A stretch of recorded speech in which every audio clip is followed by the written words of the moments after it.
Hola y bienvenido a otro martes de Desaprende Podcast. Como ya todos ustedes saben, yo soy Jovanska, su host, y antes de comenzar este episodio te voy a pedirte por favor que sigas también a GW5, que es el espacio donde grabamos este podcast. Y te recuerdo también que si tienes alguna grabación, alguna idea de contenido que quieras hacer, no tienes el lugar, GW5 es el espacio indicado para ti.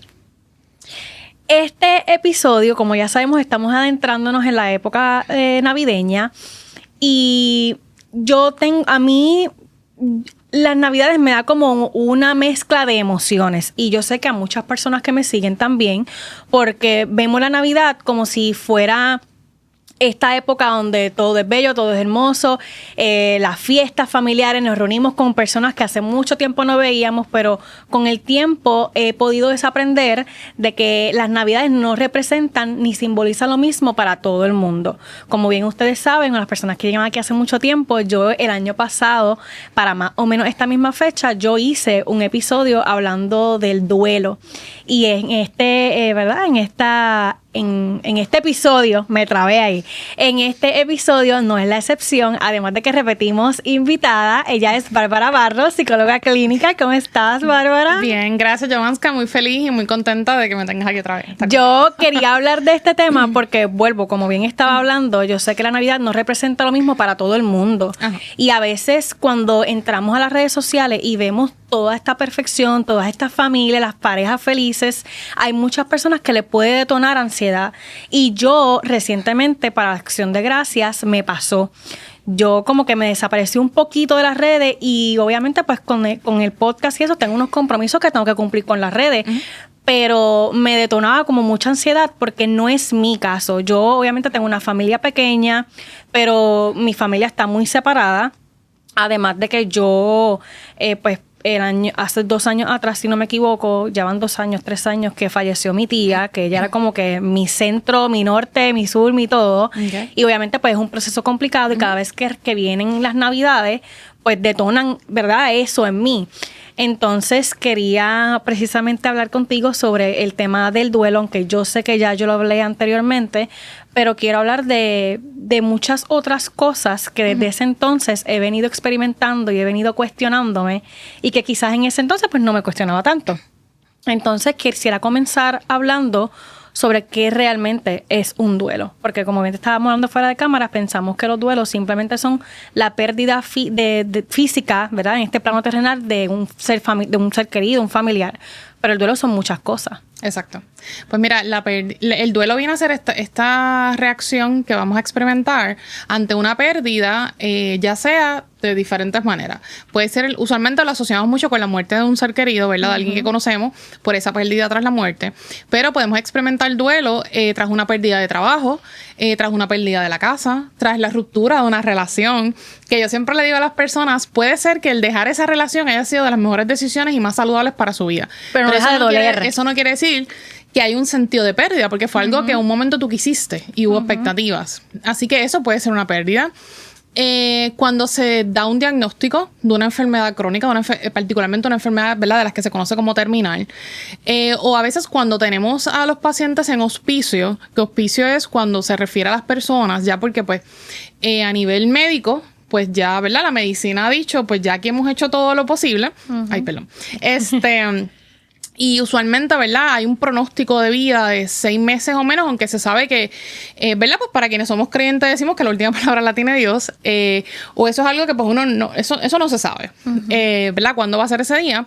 Pues estas personas en ese momento se refieren ahí. Y yo siempre lo traigo porque cuando estamos en estos procesos, particularmente, el duelo se puede experimentar desde mucho antes. No necesariamente en el momento, el duelo comienza cuando fallece el familiar. Que fue mi caso. En mi caso, por ejemplo, yo he hablado también anteriormente ¿verdad?, de esta historia mía de vida. Mi tía, como bien mencioné, era mi mejor amiga, mi mentora, mi todo. ¿Qué pasa? Ella comenzó desde muy jovencita. Ella siempre tuvo muchas condiciones y muchos problemas de salud. Ella tuvo 8 cirugías en su cabeza. Ella le daban diálisis, y le daban como unos ataques, como una, no sé si decirle la palabra ataques, pero le daban como unas convulsiones que nadie realmente nunca supo dar con qué era exactamente lo que ella tenía. Okay. Entonces, yo tuve ese proceso de duelo con ella en vida. O sea, yo la miraba y llegó un momento dado que ella no podía caminar, que teníamos que limpiarla. O sea, era un proceso bien complicado. Y quizás por eso cuando ella finalmente falleció, yo me quedé como en un estado como de shock. Porque ya yo venía preparándome para eso, incluso antes de su muerte, ya yo iba a psicólogos, ya yo me estaba preparando para este momento porque yo sabía lamentablemente que iba a pasar, porque ella de una hospitalización que tuvo, luego lo que hizo fue echar para atrás y para atrás y para atrás, ya no podía caminar, no podía comer. Entonces, si algo yo aprendí, y en este proceso de desaprendizaje, desde el último episodio que hice para acá, algo que muy bien también te lo mencioné, es que si mucho hablamos sobre cómo nosotros trabajamos una pérdida, pero muy poco se habla de esa persona que está pasando por ese dolor y por ese sufrimiento, que todos lo estamos pasando, pero esa persona en particular es la que está pasando por este proceso de enfermedad, etcétera, y muy poco se habla de cómo esa persona prepararse, de cómo experimentar, ¿verdad? Esa persona experimentar esas emociones, cómo la aceptación. Entonces me gustaría quizás hablar un poco también de eso. Claro, y me identifico en parte con la historia que estás contando porque ahora, estas son mis terceras navidades sin mi papá. Mi papá falleció ahora en enero 30, se cumplen 4 años. Y pues, como yo siempre digo, después de eso las navidades se sienten diferentes, ¿verdad? Y tienen un significado distinto. Y en el caso de él también hubo un proceso de enfermedad alrededor de 2 años, pero esos últimos 8 meses, yo diría 8 meses, fueron bien duros. Y pues, como te dije, o sea, el duelo se puede experimentar desde antes. En el caso particular, ¿verdad? De cuando las personas son las que están viviendo este proceso, ¿verdad? Que tienen un diagnóstico, ya tienen unas condiciones, que pues se sabe, ¿verdad? Que no va a haber una mejoría, pues también va a ser bien diversa la respuesta. Porque pues hay condiciones, por ejemplo, que si afectan la parte cognitiva, entiéndase, pues memoria, ¿verdad? Quizás esa capacidad de la persona de reconocer, pues llega un punto que, por decirlo así, ¿verdad? Y con muchísimo respeto, pero coloquialmente, pues puede que la persona no esté consciente de lo que está sucediendo. No quiere decir que haya momentos, ¿verdad?, de dolor o algo de incomodidad. Pero ya cuando tenemos una persona que todo el tiempo se mantiene consciente, o sea, está con ese estado de conciencia conservado, que está orientada en tiempo, en persona, en situación, sabe lo que está pasando, que está consciente de solo el que está experimentando y lo que va a pasar, pues ese proceso puede ser complejo, como puede conllevar una preparación. Con lo de preparación yo tengo mucho cuidado, porque yo siempre digo que uno no está 100% preparado para despedir ni para un proceso como este, porque vamos, al final de cuentas, nadie quiere esto, nadie quiere este proceso, ¿verdad? La muerte es lo único seguro que tenemos en la vida desde el momento que nacemos, pero es lo menos que hablamos, porque nadie, o sea, como implica dolor y no nos gusta sufrir, pues no queremos abordar el tema. Ahora, hay personas que, por ejemplo, en este proceso la parte espiritual entra como un recurso, ¿verdad? Como una destreza. Por ejemplo, yo recuerdo en el caso de mi papá, esa parte de la fe para él fue una herramienta valiosa. Él lo usaba como que, ok, esto, ¿verdad? Pues es la voluntad, o sea, él pues su creencia de pues, que tras la muerte la vida eterna y demás, pero su preocupación siempre más era los que se quedaban. Por ejemplo, algo que a él le atormentaba muchísimo siempre era mami. Que esto vaya a pasar y tu mamá esté sola conmigo. Y yo sé que tu mamá, mami, cuando veas esto, perdóname, pero sabemos que eso era lo que decía, tu mamá se va a poner histérica si está sola conmigo cuando esto pase. Y era algo que él, aunque al final, ¿verdad?, hubo bastante alteración en su estado de conciencia, ¿verdad?, a nivel cognitivo, y eso dificultó mucho más las cosas. Era algo que él, por muchos meses él tuvo presente. Y yo pienso que si tú le preguntas a él qué era lo que más le causaba dolor, él te decía, yo no tengo problemas con morirme. O sea, yo sé que me voy a morir desde que nací. Me acuerdo que me decía, lo único que pido es que no sea doloroso. Le pido a Dios que sea durmiendo para no sufrir. Y es válido ese temor a sufrir en cualquier persona. Y que pues, y ya mi preocupación es ustedes. Y a veces las personas en estos procesos, ¿verdad? Quizás para los familiares le dicen, no te preocupes por las cosas, tú estate tranquilo. O a veces esta petición de los familiares a veces inconscientemente de lucha. Tienes que luchar, no te puedes dejar caer. Pero ¿qué pasa si la persona ya está cansada? ¿Verdad? Si la persona está pasando por mucho dolor. Si la persona...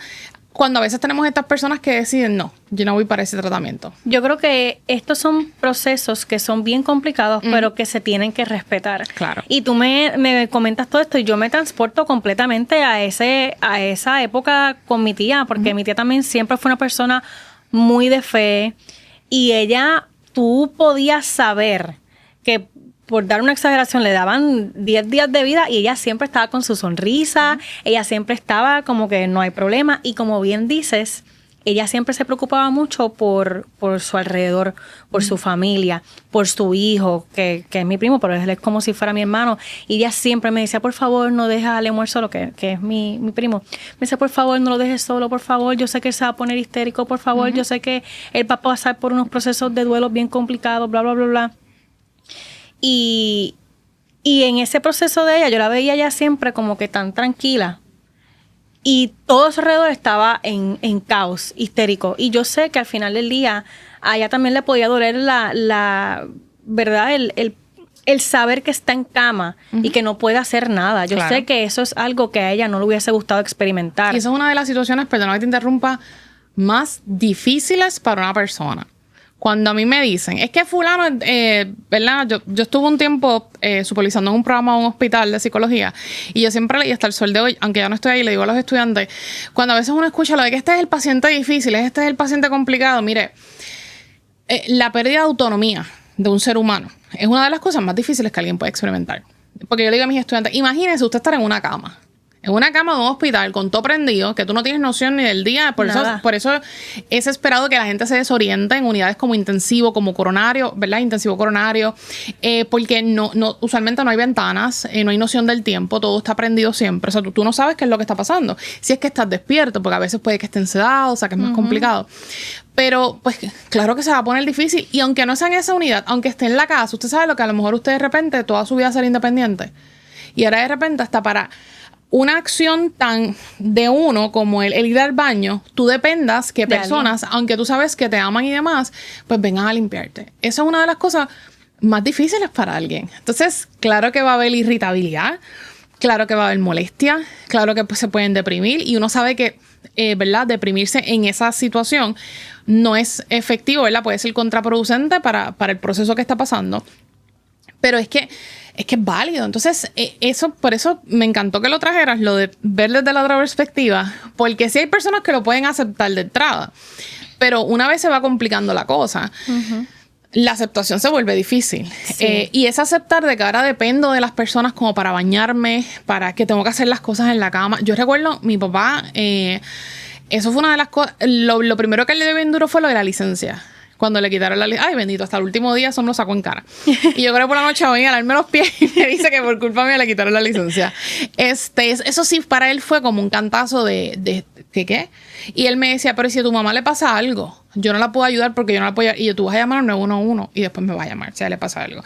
Que, ¿verdad? Sabemos que el que le puede pasar algo era él. Pero lo de la licencia y lo de la cama, el tener que hacer las necesidades cuando él, ¿verdad? Por su proceso él tuvo varias hospitalizaciones, pero esa última, que fue ese noviembre antes de fallecer, ahí fue la que... Yo digo que desde ese noviembre, pues ya yo estuve más consciente de lo que va a pasar. Porque a la semana ya él se alteró su estado de conciencia y se desorientaba, estaba bien desorientado, ¿verdad? Formaba unas peleas horribles. Pero en las hospitalizaciones anteriores, cuando yo lograba sacar a mami del hospital para yo ayudarla a cuidar, porque también a veces tenemos el cuidador ahí. Claro. Y es parte de ese proceso de soltar. Y los cuidadores son de las poblaciones que más se drenan y que más impactan en estos procesos. Y hay mucha necesidad en ellos. Pues cuando yo lograba sacar a mami, si él tenía que ir al baño, él se aguantaba hasta que mami llegaba. Y yo a veces sentía el estar como que, no. Y yo, hasta esa última hospitalización, que yo le dije, esto yo lo voy a hacer. O sea, si yo estoy... Y fue doloroso, ¿verdad? Uno lo habla. Pero yo recuerdo aguantar las ganas de llorar porque no me quería descompensar frente a él. Pero no era llorando por lo que tenía que hacer. Yo digo, eso es algo que a mi papá, a mi mamá y a quien sea, es ayudar a un ser humano. O sea, eso no se niega. Pero era más el hecho de verlo llorar a él por la vergüenza de que su hija lo estaba limpiando. Y yo me acuerdo, lo hacía hablándole como que si yo estuviera aquí, yo sé que tú estuvieras haciendo esto también por mí. O sea, esto es parte del proceso, tú sabes que te amo, o sea, pero intentando calmar, yo sé que quizás emociones que para él eran difíciles. Pero no, pues buscando ese alivio. Ya después de eso, pues, no le quedó más remedio, porque yo le dije, ya lo hice una vez, aquí yo tengo que seguir haciendo. Pero ese tipo de experiencias, ¿verdad? Y por eso yo en estos temas, pues, traigo mucho, ¿verdad? El ejemplo de mi papá, porque, pues, volvemos. A veces en nuestro rol de familiares, ¿verdad? Y como a nadie le gusta ver sufrir a alguien que ama. Y nos aferramos. Y nos aferramos a la idea y uno quiere que el familiar luche, uno quiere que la persona esté bien, que sonría, que no te me caiga. Y que sean también como esta historia de pasó el milagro. Ajá. Y no es lo mismo para todo el mundo. Exacto. O sea, uno puede tener fe, pero también hay un componente de realidad y de aceptación. Y la aceptación es importante. Porque no es aceptación de que me tiro para atrás. Pues ya acepté que mi papá se va a morir. Ya esto no me va a sufrir. No, es aceptación porque eso me ayuda a moverme, a trabajar. Que tú mencionas cuando buscaste ayuda psicológica. Eso fue lo que a mí me movió.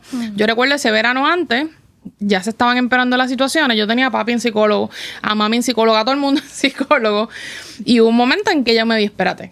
O sea, a mí ya yo no sé qué decir. A mí aquí se me acabaron las cartas que uno se saca. O sea, ok, me toca a mí. Me toca a mí a trabajar eso y sobre todo a ver cómo puedo ser efectivo para cuando él se ponía complicado. ¿Qué herramientas utilizar? Así que yo creo que es bien importante tener presente, no, que aunque como familiares o personas alrededor uno se desespera, claro que sí, hay momentos bien difíciles, hay momentos que uno sale por el techo, pero estar consciente que quizás esa irritabilidad que vemos en esa persona, ¿verdad? Ese paciente difícil en ese momento o eso, ¿verdad? Momento complicado, es más bien esa respuesta, ¿verdad? A ese proceso que está pasando, porque nadie quiere estar en esa situación. Exacto. A mí siempre se me habló de que cuando el paciente o la persona que estaba enferma dejaba de comer, ya eso era un indicio de que iba como que decayendo. Y yo no sé, siempre he escuchado eso como de, no sé, de por ahí, de enfermeras o whatever. Y cuando mi tía empezó a dejar de comer, yo me acuerdo que mi primo se volvía loco y le decía, tú tienes que comer, y le gritaba pero es que ella me decía, es que ya no quiero nada. Entonces ella quería, por ejemplo, ella siempre le quería McDonald's. Ella le dio esas últimas etapas de ella, le dio con comer nuggets de McDonald's.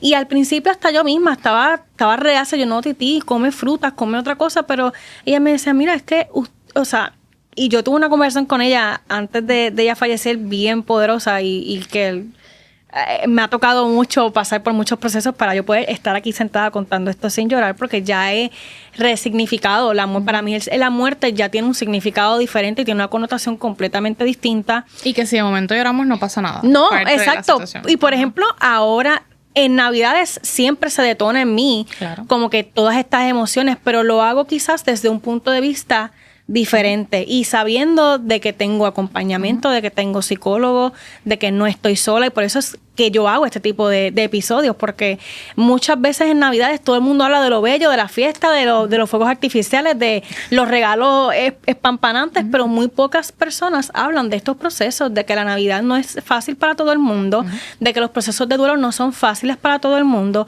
Y hoy más que nunca, por ejemplo, yo puedo entender a mi abuela. Mi abuela es una persona que ha tenido muchísimas pérdidas en su vida, su hermana, su hijo, repentinamente una persona joven, su mamá, muchas cosas. Y ella, ya me acuerdo cuando yo era pequeña, que a ella le gustaba mucho decorar de Navidad. Es mi abuela por parte de padre. Y cuando ella empezó a tener estas pérdidas, ella no decora nada, ni un bombón, nada. Y yo durante muchos años no podía entenderlo. Yo decía, pero es que exagerada, ¿por qué? Pero ahora adulta puedo entender que el duelo se ve distinto para todo el mundo. Por ejemplo, mi papá es una persona que le tiene horror a la muerte, que él no puede ver a un ser humano que está falleciendo, y por ende muchas personas lo pueden ver como una persona ausente, una persona que no está, que nunca está presente. Entonces también quisiera hablar de esos procesos de duelo y cómo podemos como familia servirnos de acompañamiento y empatía, porque creo que en estos procesos siempre va a haber alguien, entre comillas, o un grupito de personas que se puede ver como que tiene más ciertas responsabilidades. Pero yo en mi caso, y obviamente esto yo lo he podido entender por la terapia, porque si no hubiese sido por terapia, yo quizás también hubiese estado en este punto de vista de juzgar a los demás. Pero mi abuela siempre fue una persona súper fuerte. Mi primo, pues obviamente es un shock. Su mamá está falleciendo y él es hijo único. ¿Me entiendes? Entonces, toda su vida se dedicó a cuidar a mi tía. Que para él es un duelo distinto como lo es para mí, como lo fue para mi papá, porque fallece la misma persona, pero tiene un rol distinto en cada uno de nosotros. Es la misma experiencia, pero cada quien la va a experimentar de forma diferente. Y la va a manejar igual, ¿verdad? Lo que buscamos es que cada persona la maneje de forma efectiva. Efectividad no es perfecta, no es que no va a haber emociones, porque quien le diga a usted, mira, haz esto y te vas a preparar 100% para la pérdida, no vas a tener emociones, mire, con todo respeto, esa persona no sabe de lo que le está hablando. Porque las emociones siempre van a estar ahí. Y al contrario, yo siempre le digo a la gente, no te pongas expectativas de lo que tienes que sentir y lo que no. Y del tiempo, porque a veces uno mismo se presiona, como que, ay, se supone que no llore, que no llore. Claro, hay momentos en los que uno pues quizás, ¿verdad? Tienes que, como yo digo, hay momentos en que te obliga a parir las destrezas, como yo digo, porque no hay de otra. Y yo recuerdo en mi caso, pues yo soy hija única. Así que, pues, hija única y la psicóloga, o sea, que a veces la expectativa es la que tiene solución a todo. Y yo, si la gente supiera que es válido, uno no sabe a veces ni qué hacer con las cosas. Claro. Pero en ese momento yo sabía que si había alguien que tenía que estar, por lo menos frente a mami y papi, pues, ¿verdad? Como no ¿verdad? No irse en crisis, ¿verdad? O quizás no desregularse, pues era yo, porque había que tomar unas decisiones. Entonces, pues era manejar con ellos dos, porque yo digo, los tres desregulados vamos a tener un problema aquí. Así que alguien debe estar más estable, así que pues... Sí, como hoy yo soy la estable, mañana eres tú. Con ellos, pues yo siempre mantenía ser la estable. Ahora, yo le digo a la gente, ¿verdad? Yo soy de Ponce, vivo en Yauco. Mi tramo de Ponce a Yauco, ese era mi espacio. Ahí yo muchas veces me pasé en el paseo y era llorar. Ok, ya ventilamos, ahora volvemos. Entonces, eso hace que las personas, como te digo, te pongo este ejemplo porque lo manejan diferente. Cuando llega el proceso de la funeraria, yo he sabido de gente que me ha dicho, mira, recuerdo para el proceso de papi, Barbie, perdóname, o sea, y que yo no vaya, pero después que mi papá y mi mamá se murió, yo no voy a una funeraria. O yo no voy al cementerio. Yo siempre vuelvo al cementerio, ¿verdad? Como algo más familiar. Ese es mi punto de vista, ¿verdad? Y además de que es la parte más fuerte del proceso muchas veces. Hay personas que van y no entran. Hay personas que no les gusta ver. Hay personas, como tú dices, que quizás el entorno lo ve como ausente, pero de una forma u otra está y puede apoyar, pero es que cada quien maneja su proceso. Quizás quien me veía a mí en el velorio de mi papá diría, wow, te recuerdo que una amiga me dijo, pareces una host. O sea, estoy preocupada como que porque era para el tiempo de limitación de espacio, había mucha gente, yo pendiente a mami corriendo que si la tarjetita esto lo otro, o sea, a mí nadie allí me iba a ver sentada esmelenada llorando. Era como, pues estoy organizando algo, pero no dejaba de estar consciente de lo que estaba pasando. Pero la situación requería eso. Ahora, aparte, pues son otros 20 pesos. Y eso se ve en que hay personas que, por ejemplo, o cuando tenemos un deterioro bien físico, ¿verdad? Físico bien grande de las personas, yo he escuchado a personas que me dicen, es que yo no puedo verlo así, porque yo quiero recordarlo como lo tenía, ¿verdad? Hay personas que pueden tener esa oportunidad de tener, de darse ese chance, pero hay otras personas que tienen que estar ahí. Así que ese manejo va a ser bien diferente. Yo creo que aquí lo importante es reconocer que esto es una experiencia bien compleja, con muchas emociones, con dolor. La vida tiene dolor, es inevitable. Y que manejarlo, pues el enfoque debe ser la efectividad. O sea, que no empeore el momento. No es que las emociones van a desaparecer, pero sí hay que tomar decisiones que las emociones están en un nivel que a pesar del dolor podamos decidir qué se va a hacer. Y para mí, sí, para mí también es bien importante hablar sobre cómo transitar el dolor. Porque obviamente, como bien dices, el dolor es... O sea, se siente y se refleja y se manifiesta de maneras completamente distintas para cada uno de nosotros. Y yo digo que el duelo es un dolor con el que tú aprendes a vivir. Exacto. No llega un momento que tú dices, ya pasé la página, ya todo es perfecto porque vuelvo. O sea, yo incluso yendo a terapia, que yo soy como la oveja negra de la familia porque soy la que va a terapia, la que hace yoga. Yo diría la espectacular de la familia. Sí, exacto. Pero yo soy como que la que... hace todas estas cosas alternas porque en mi familia, ya eso ha cambiado un poco, pero en mi familia reinaba la típica frase de que mi psicólogo es Dios me ayuda y yo lo puedo respetar, pero no es mi punto de vista, no es lo que a mí me funciona y durante mucho tiempo yo trataba de vivir encajonada en estos espacios o iba a psicólogo pero callado o hacía meditaciones pero callado porque es que estas cosas no se ven bien para Dios y es como que mira ya mi proceso de ¿verdad? de de ser una persona más consciente es yendo a terapia, es haciendo yoga, es haciendo meditaciones, mis 20 cuarzos, pero eso es lo que a mí me funciona y es lo que a mí me da paz y es lo que a mí me ayuda a hacer acompañamiento para estas personas que yo sé que no la están pasando bien.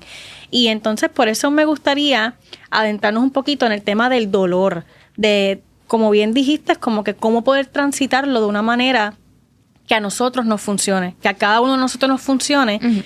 Y también quizás desde el límite, porque a veces nos exponemos a cosas que no queremos por evitar el que dirán. Por como el perfecto ejemplo, lo que bien acabas de decir, una persona que no quiere ir a la funeraria porque le detonan cosas. Entonces se obliga a ir sabiendo de que eso porque puede es lo ser tradicional, tienes que guardar luto, vestirte de negro, exacto. No te vas a prender el televisor. Exacto, o no te vas a vestirte de blanco, o no puedes ir con riser a reírte allí, porque hay personas que todo el mundo lo maneja de una manera distinta y creo que eso es algo que se tiene que entender. Y con lo de reírse, yo siempre digo, si hay un lugar donde tú te encuentras gente que no ves hace tiempo es en las funerarias, en las bodas. Y a veces uno entra a una funeraria, especialmente en la funeraria, y tú entras y es como, se escucha un jabolú porque todo el mundo hablando, gente riéndose que sí, y quizás para gente es como que, ay, pero verdad, pues qué difícil. Volvemos, cada experiencia es diferente. Ahora, el dolor lo primero es aceptarlo. O sea, para manejar un dolor hay que reconocerlo. Es como las emociones. No se invalidan, no se anulan, no se eliminan. Hay que aceptarla, o sea, identificarla, aceptarla y regularla. Entonces, el dolor, yo tengo que reconocer, ok, este dolor que estoy sintiendo, estas emociones, ¿por qué es? Por esta pérdida y moverme a cómo manejarlo. Estando consciente de que todo el mundo lo maneja de forma diferente, que quizás la destreza que yo utilice en ese momento, que sea efectiva para mí, o sea, que no empeora el momento, puedo tener personas alrededor que no la entiendan. Y ahí, ¿verdad? Me tomo el atrevimiento de traer el asunto de la fe. Porque yo sé que el tema, especialmente de la religión en Puerto Rico, pues es algo que es sumamente presente. Sí. ¿Verdad? Yo soy una persona creyente, fui criada dentro de la iglesia católica. En la iglesia católica, pues después del fallecimiento se dan los rosarios. Yo recuerdo que a mi papá, mami le hizo rosario y misa, que yo un día le dije, papi tenía que estar en los San Pedro, ¿me entiendes? Porque era rosario y misa. Entonces, pero sí por muchos años cuando pequeña, quizás veía cuando había una muerte en la familia, eran los 9 rosarios, el novenario. O sea, no te atrevieras a faltar un rosario. O no vayas, que tú no vayas al último. Es como pudiste haber ido a los 8 antes, pero faltaste al último. Eso era como que... Y quizás como que, mira, esta persona no fue, pero fue quien estuvo cuidando. Fue quien estuvo ahí. O sea, estuvo cuando había que estar. Y a veces, o sea, la religión, ¿verdad? La fe, para muchas personas puede ser una fortaleza, una herramienta, ¿verdad? Que ayuda en el proceso. Pero, y esto lo digo con muchísimo respeto y como persona creyente, Dios nos puede... Claro que nos va a ayudar, ¿verdad? Quienes creemos sabemos que está ahí, la fortaleza que nos da, pero el proceso de manejar las emociones, el proceso de terapia, no se sustituye con una oración. Son dos cosas diferentes. La oración... Oyendo a la iglesia. La oración, el ir a la iglesia, el participar de un culto, clases bíblicas, o sea, grupos de apoyo que, oye, yo reconozco que son excelentísimos y que para muchas personas esa es la única herramienta de apoyo que tienen, porque le he visto personas que... ¿verdad? De iglesias protestantes que quizás esos son los que visitan al hospital, los que ayudan para cuidar, que a veces lo del cuidado es bien drenante, es bien difícil, pero son los que están ahí. Los programas de hospicio suelen tener estos acompañamientos espirituales que si tú me preguntas a mí, yo digo que el servicio de hospicio debe ser considerado un servicio esencial. Más allá de porque trabajé en un programa de hospicio, sino porque lo viví con mi papá. Las herramientas y los recursos que ayudan a navegar esa etapa final de vida que es tan difícil. Desde la parte médica, espiritual, pero también las decisiones funeraria, o sea, si es cementerio, cremación, que son procesos que no se hablan, pero en un momento que tú lo que quisieras es llorar y no hablar con nadie, el tener que tener la mente para pensar en estas cosas, el factor económico que entra ahí, que es algo que la gente piensa que hablar de eso en ese momento es negativo. No es negativo, al contrario, puede generar mucho estrés. Y esa preparación, los servicios de hospicio son excelentes, ¿verdad? Y tienen ese componente espiritual. Ahora, eso puede ayudar y ser una herramienta, y si es positivo, si ayuda y no empeora la situación, claro que lo vamos a tener de destreza, pero no sustituye un proceso de psicoterapia. Son dos cosas totalmente diferentes. ¿Por qué? Porque cuando hablamos de una depresión, de manejar un duelo, de una ansiedad, estamos hablando de unos síntomas, especialmente en depresión y ansiedad, porque el que tú estés pasando por un duelo y llorar no quiere decir que tienes depresión. Es normal llorar, ¿verdad? Es esperado que ante el fallecimiento de alguien tú duelas. O sea, te duela, llores, estés triste, no quiere decir que vas a estar deprimido. Pero hay unos procesos que se trabajan en terapia. Pues, se acompañan. Pero una cosa no sustituye la otra, porque igual alguien me diría, pero ir al psicólogo me va a sustituir mi relación con Dios. No, eso usted lo trabaja en el lugar que es la iglesia. Pero las emociones y la salud mental lo trabajamos en un entorno profesional. Porque muchas veces, ¿verdad? Si me quedo en este lado nada más, ¿verdad? En la parte de la fe, pues, como yo digo, es como una mesa que se va a quedar coja. Y además, como yo siempre digo, mire, pues si usted es creyente, él me va a odiar por todo el movimiento de mami que da el micrófono. Como yo le digo cuando la gente a veces se me pone difícil, ¿verdad? Con ese tema, yo mire, si uno cree, uno sabe que, ¿verdad? Pues Dios, dentro de su grandeza, le dio el conocimiento a la gente y las herramientas para ayudar a los procesos.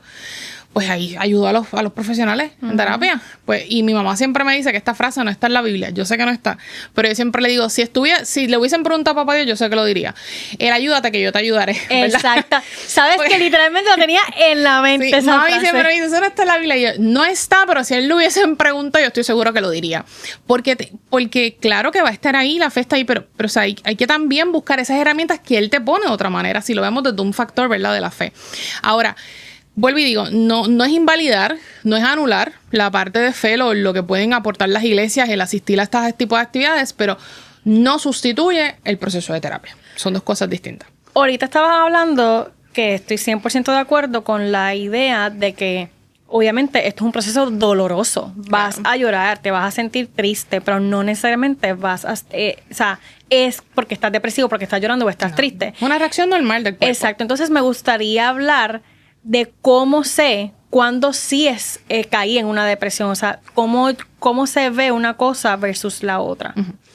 En el término de depresión, ¿verdad? Yo siempre le digo a la gente, la clave es la funcionalidad. Cuando se empieza a afectar ese funcionamiento. Ahora, algo que no quería que se me pasara, que me acordé ahora con lo que estábamos hablando anteriormente, es que puede ser destreza, ¿verdad?, el asunto de la fe, pero mucho cuidado a veces en que sean discursos que invaliden las experiencias de otras personas. Uh-huh. Pues yo recuerdo, como te dije, a veces dentro del marco de la fe están estos procesos del luto, del duelo, ¿verdad? Lo que tú tienes que hacer, lo que no tienes que dejar de hacer. Y de repente hay alguien que decidió irse de viaje o hacer una actividad que es como que, mira, eso está mal. ¿Quién dijo que eso está mal? Es su proceso, ¿verdad? Si usted estuvo cuando la persona necesitaba en ese momento de cuidado, y usted necesita ese espacio, hágalo, de verdad. Eso no le va a restar el amor que usted le tuvo a una persona, el que usted, por ejemplo, se vista de negro un año, no prenda las cosas, no viaje, no. Cada cual la experiencia es distinta. Y que disfrutes, porque dice eso, y mi abuela por parte de madre tuvo la pérdida de su mamá. Vamos, mi bisabuela tenía casi 100 años. O sea, no fue que falleció porque pues ya tenía casi 100 años. Exacto. Que más quiere, no la puede tener 200, 300 años. Es lo único seguro en la vida, la muerte. Exacto. Ajá. Entonces, ella literalmente se apagó. Uh-huh. Ella no sale de su casa. Ella todo el tiempo, una persona que era activa, que salía, que disfrutaba, que iba al gimnasio. Ella no hace nada. Y todo ella lo ve como una falta de respeto, porque no, es que tengo que guardar luto. No, y no es así, no es así. Yo digo, mira, si eso a ti te hace feliz, haz lo que tú entiendas.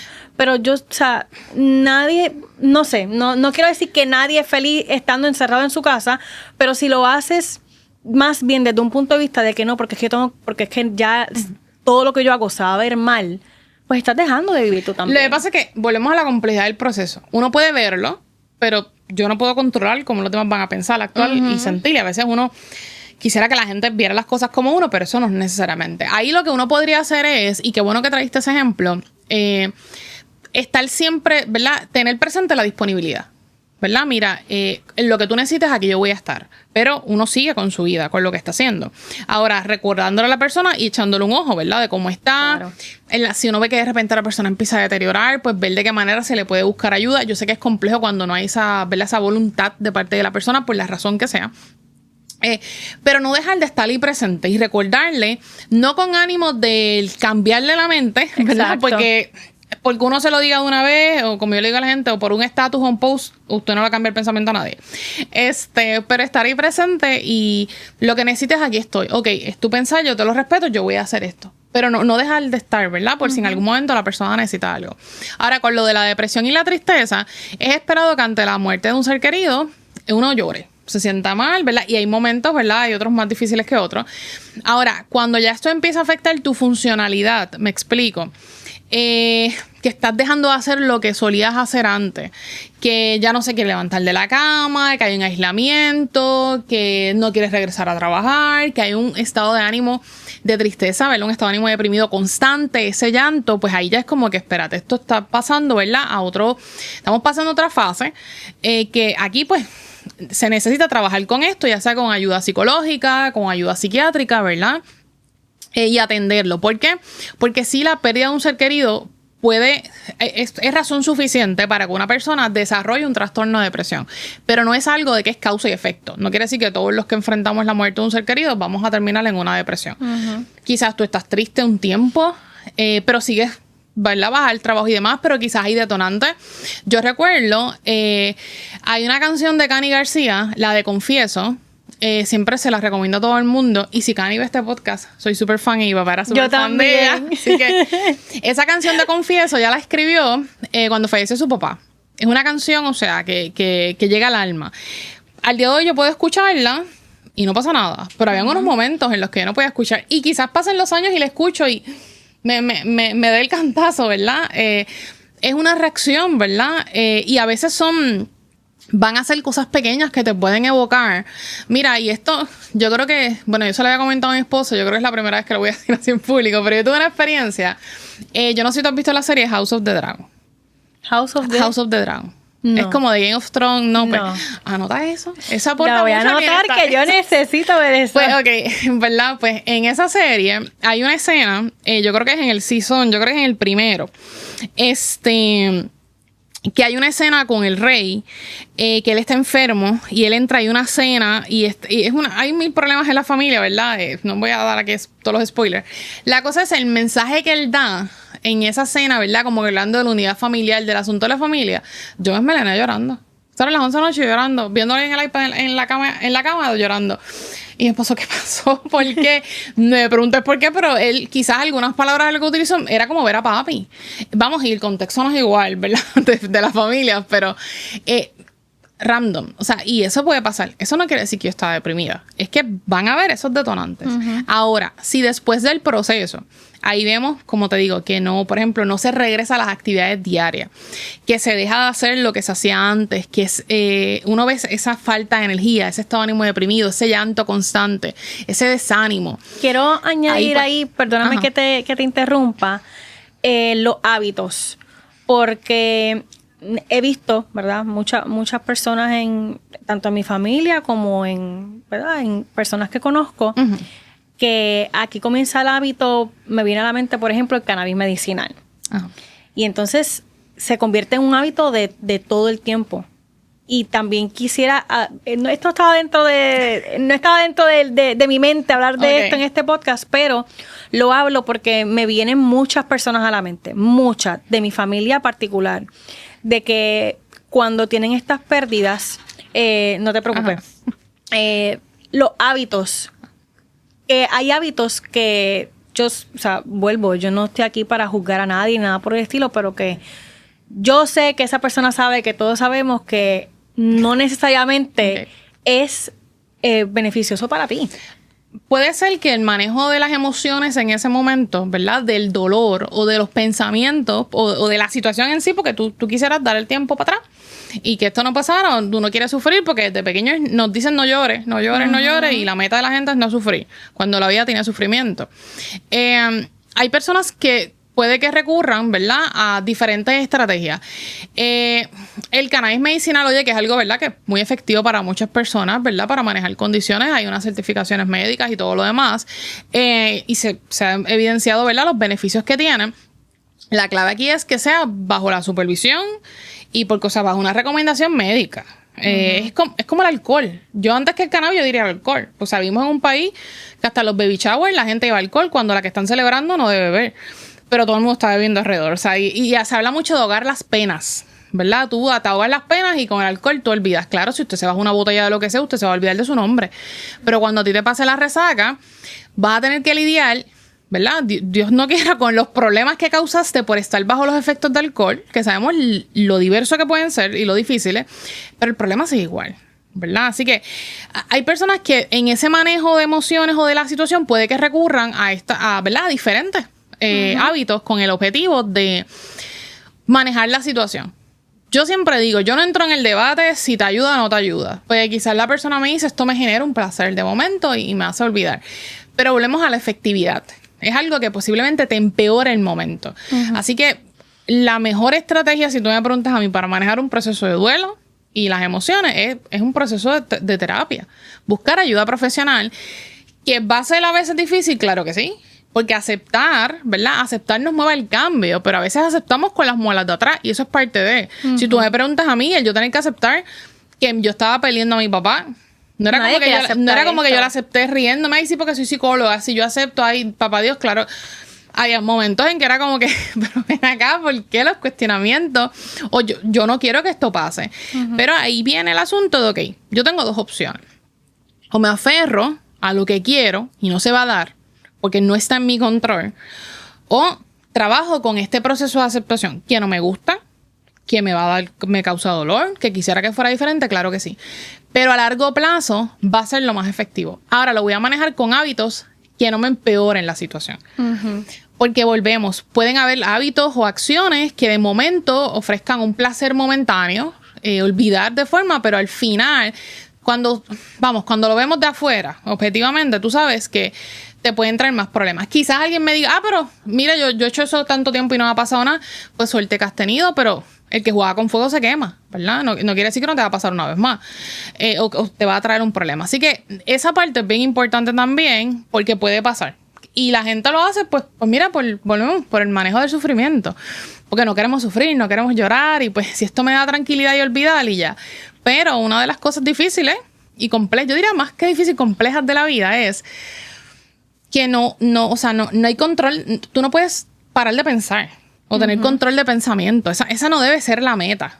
Igual que dejar de sentir emociones. La meta debe ser manejarlas efectivamente, porque van a llegar, ¿verdad? Van a estar ahí. Y mientras más rápido se acepte el proceso, más uno lo trabaje, pues más efectividad va a ser y más uno lo puede, ¿verdad? Sobrellevar, reconociendo que todo proceso es diferente, ¿verdad? Pero va a ser lo más efectivo. Y eso que dice es bien importante, porque creo que una de las cosas en las que muy poco el ser humano tiene control sobre eso es la muerte. Punto. O sea, no hay control. Mi papá siempre me decía, eso es lo único seguro que tú tienes en la vida. Y él me decía, y por ley de vida se supone que me vaya yo primero a ti. Y no quiero que sea al revés, cuando tampoco tenemos control de eso. Y eso puede ser un factor que a veces hace el proceso más difícil. Cuando son muertes que dentro de nuestra noción de lo que debe pasar no son. Cuando son muertes de los hijos, ¿verdad? De personas que uno dice, que la gente dice, pero es que no era ahora que le tocaba. Bueno, o muertes trágicas, ¿verdad? Quizás causadas por otras personas. Esos son elementos que pueden hacer ese proceso más complejo y más doloroso. No quiere decir, porque tampoco quiero invalidar al que tiene un familiar ahora mismo pasando por una enfermedad, ¿verdad? Terminal. Y no es que le estoy diciendo, pues se supone que ya tú lo estés manejando. No. Volvemos, es la misma, ¿verdad? La experiencia de pérdida es una, ¿verdad? La experiencia se maneja de forma diferente.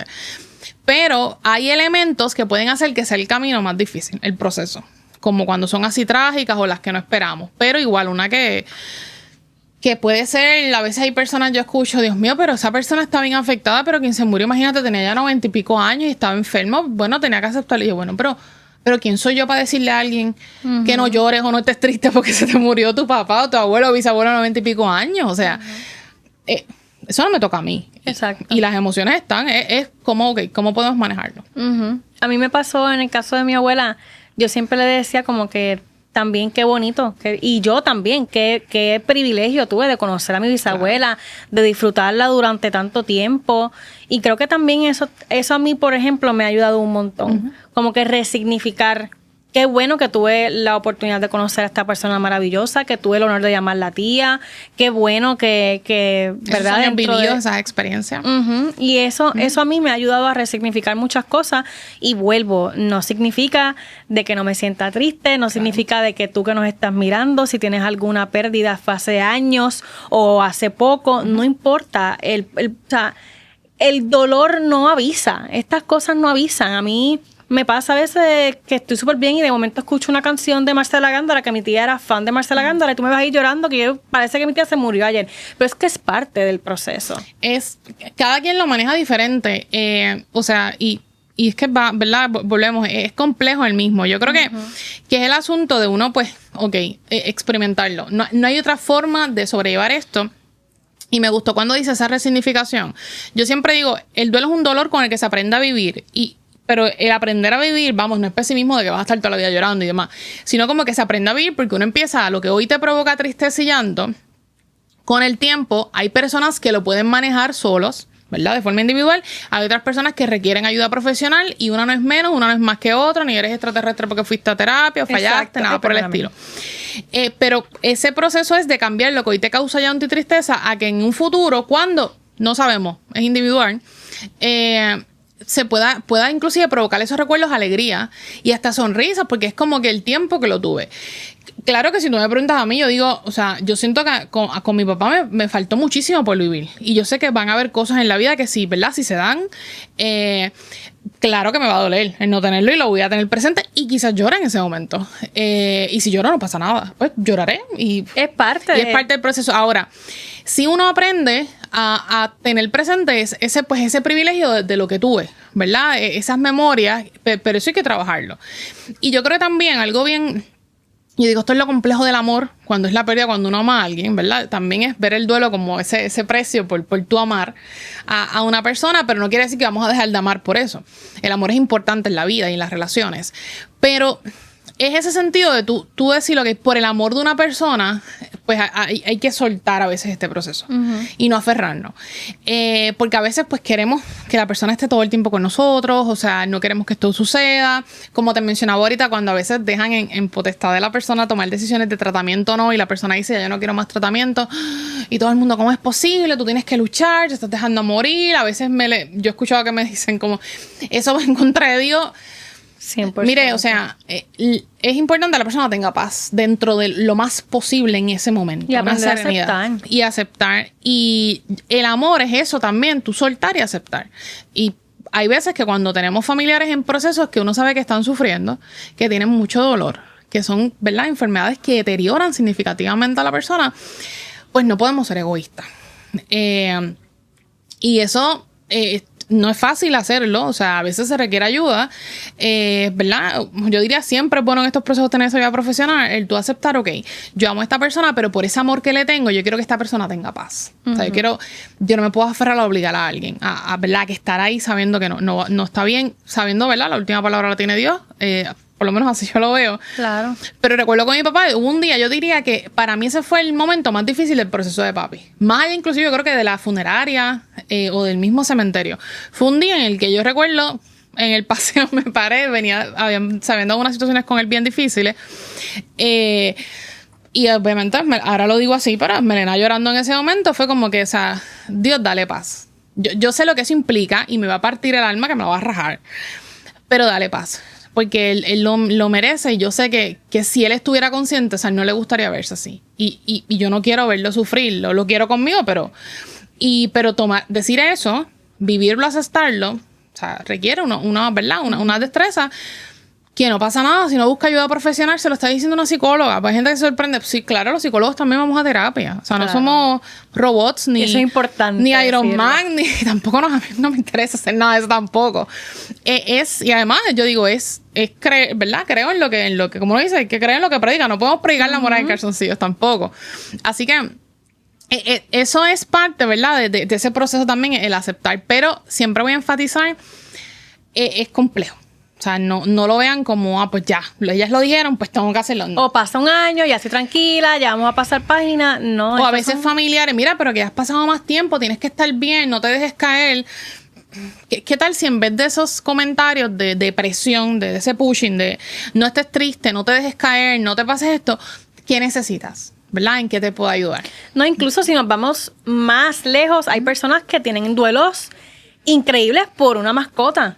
Y muchas personas lo ven como, ay, por el amor a Cristo, ¿cómo es posible? No. Muchas personas lo ven de esa manera, pero es que hay que aprender a respetar también. Es que, bueno, en nuestro caso, mis hijos, ¿verdad? Son perrunos, tenemos a Ari ahora, pero hace ya unos años falleció Bruno, un boxer que teníamos, y yo estuve 2 semanas fuera del trabajo. Y quizás yo sé que hay gente que me escucha y dice, pero ¿cómo va a ser? Pues primero el proceso de hospitalización que fue de repente, y luego cuando sucedió, O sea, era... y volvemos ahí. Yo sé que hay gente que no lo entiende, el duelo por una mascota, pero eso también es un duelo y pasa. Y afecta emocionalmente a las personas porque volvemos, es alguien que... No es alguien, ¿verdad? Pero bueno, lo vemos como si fuera alguien, pero es un ser importante para ti.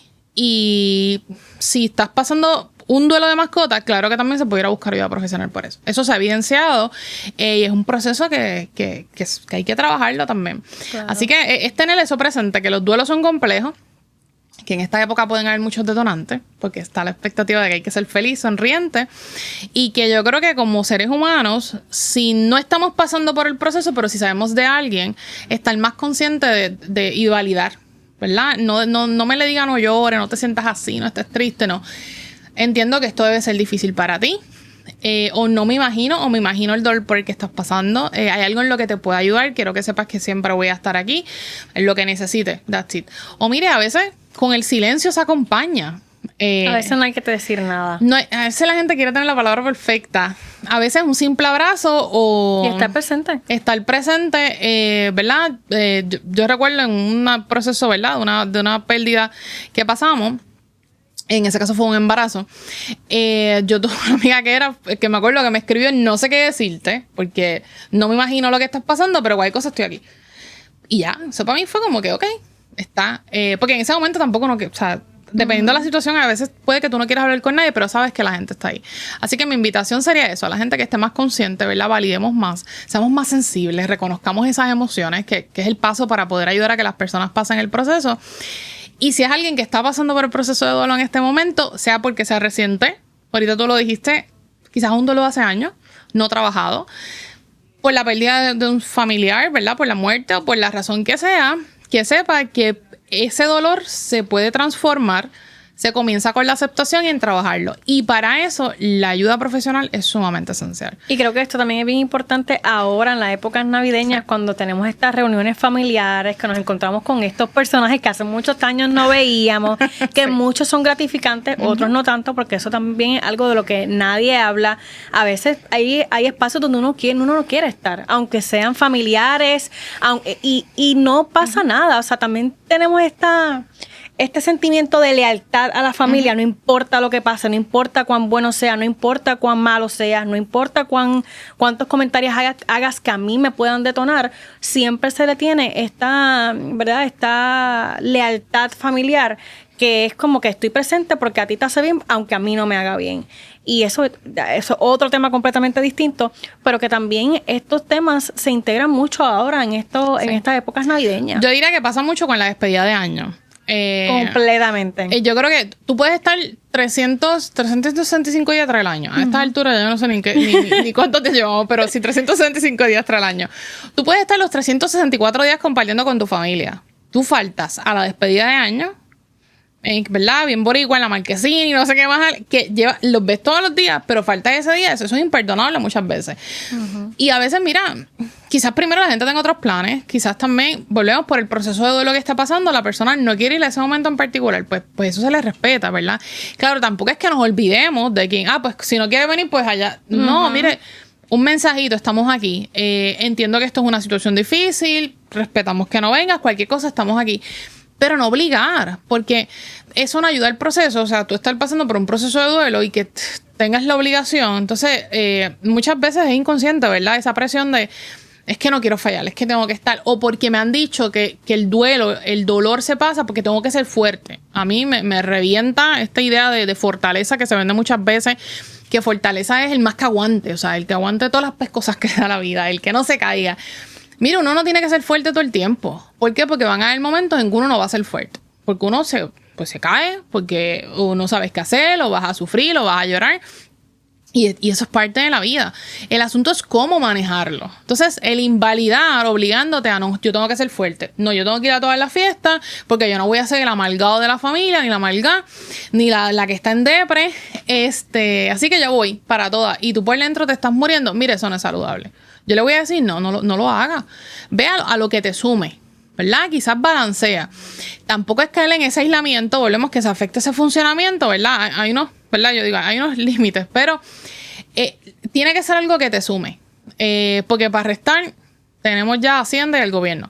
Así que cosas que me encanta ese closure. Cosas que sumen positivos a tu vida. Ya para restar tenemos mucho. Y que te sientas bien y te ayuden a tu proceso. Pero reconociendo que el dolor hay que aceptarlo, hay que atravesarlo para poder manejarlo. Bárbara, ¿dónde te podemos conseguir en las redes sociales? No, me estabas diciendo fuera de cámara que ahora vas a adentrarte un poquito en regresar a ver unos casos a nivel virtual, ¿verdad? Porque estoy enfocada más en lo que es ahora llevo ya varios años en lo que es la academia. Y yo haciendo mis citas. La investigación, ¿verdad? Enfocada en lo que son temas de salud de la mujer. Ya estamos ¿verdad? Dirijo un laboratorio para eso. Pero me consiguen en las redes sociales a través de Facebook, Instagram y de TikTok como doctora Bárbara Barros Cartagena. Allí me ven. Muchísimas gracias. A ti siempre. Espero que esta sea la segunda de muchas. Gracias. Yo cuando estaba haciendo el brainstorming de este episodio, yo le dije a Bárbara y Bárbara me dijo, mira, pues yo he pasado por estas cosas, yo también trabajo estos temas, pero te puedo conseguir a alguien. Y yo, no, pues perfecto, que seas tú. A mí no me molesta repetir invitados y para mí es maravilloso cada vez que viene una persona que ya he traído anteriormente para hablar de un tema similar o un tema distinto, porque creo que estos son procesos que todo el tiempo se tienen que hablar. Uh-huh. Y que son importantes, así que gracias por... gracias a ti y desearte una feliz Navidad. Igual. Feliz, próspero año nuevo y a todas las personas que nos, ¿verdad? Que van a ver este podcast. Desearles muchas cosas buenas, salud y bendiciones para el 2026 y que tengan presente que la meta, ¿verdad? O la resolución, que también las resoluciones se meten mucha presión. Ajá. Cosas que sumen, recuerden, ¿no? Y las resoluciones son individuales, no se sienta presionado por todo el mundo por eso. Que sea el vivir una vida que valga la pena vivir. Y una vida que valga la pena vivir no es una vida perfecta, no es una vida libre de problemas, es una vida en la que a pesar de las situaciones uno le encuentra, ¿verdad? Le sigue encontrando diariamente ese sentido y para eso hay que trabajarlo y manejar las emociones y tener presente que la salud mental es importante. 100%. Así que ustedes apunten ese Instagram de Bárbara, hagan su cita, porque creo que realmente ese es el punto también de este episodio. Yo sé que la terapia no necesariamente, ¿verdad? Es accesible para todo el mundo. No todo el mundo tiene acceso a ella. Por eso yo trato siempre a medida que pueda de yo ver primero cómo me estoy sintiendo para entonces también hacer este tipo de temas, porque mucho también tiene que ver conmigo, con cómo yo me siento ahora en las Navidades, cómo como que el Día de Acción de Gracias yo experimenté un bajón que yo dije, yo creo que esto sería un buen tema para hablar porque nadie lo expresa. Entonces también tú que me estás viendo, si tienes algún tema que te gustaría escuchar o que tienes, ¿verdad?, dudas sobre eso, por favor, escríbenos los que yo con mucho gusto trato de hacer un episodio alrededor de eso y para eso también pues tenemos a Bárbara en sus redes sociales. No sé si diste el número de teléfono. No, me pueden contactar. Yo ya quiero sacar el número de teléfono. Como dije, ahora en diciembre, ¿verdad? Se van a sacar unos espacios para terapia virtual. Tienen que ser, ¿verdad?, personas residentes de Puerto Rico. Yo lo voy a estar anunciando a través de las redes, en lo que saco el espacio. Ahora, sí quiero aprovechar, bien importante, si usted necesita ayuda inmediata, porque no se está sintiendo bien, recuerde que en Puerto Rico tenemos lo que es el 988 o el 1-800-981-0023, que es la línea Paz de AMSCA. Estos son líneas 24/7, 24 horas los 7 días de la semana. Así que en situaciones de emergencia, de malestar emocional, la recomendación es llamar a una de estas líneas, 988 o el 1-800-981-0023 o asistir a la sala de emergencia de cualquier hospital más cercano, porque eso también es bien importante.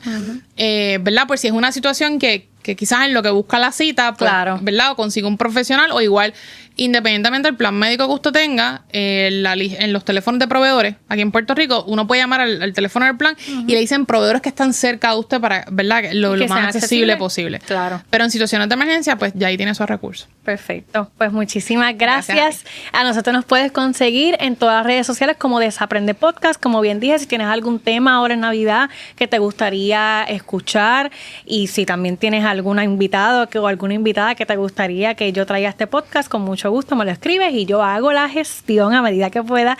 Y recuerda que grabamos en GW5 Studio, que si tienes un podcast, alguna creación de contenido, no tienes el espacio, todavía no tienes como que la idea tan clara, GW5 Studio es el espacio perfecto para ti. Espero que pases unas felices Navidades. Te abrazo, te envío un beso y un abrazo apretado y nos vemos en otro episodio de Desaprende Podcast. Chao.